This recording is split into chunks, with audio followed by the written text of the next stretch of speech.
So I just wanted to show you how I have this all set up before I go into my Zoom.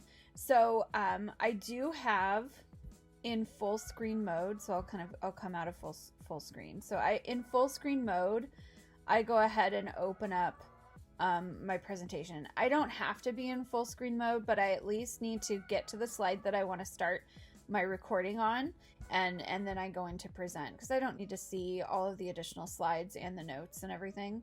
So I'm here in the slide that I want, and now I'm going to go in and open up Zoom, and I'm just going to press new meeting.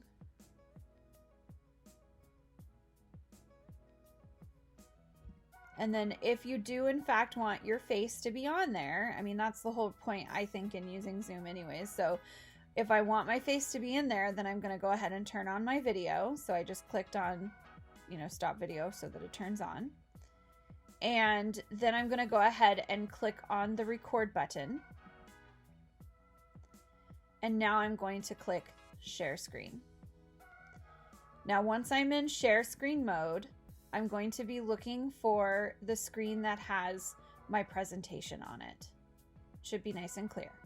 So I'm going to select that and I'll say share. And then once I'm in there, I'm just going to start talking and advancing my slides when I'm ready to.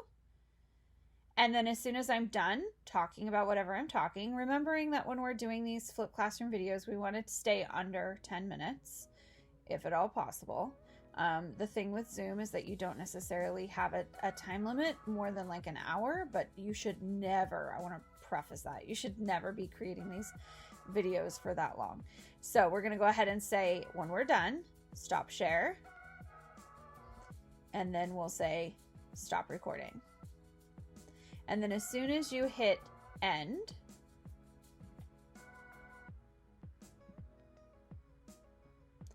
then they'll start to convert your meeting recording. So go ahead and check out the other video that we have for you, all about how to take your converted video file and share it with students.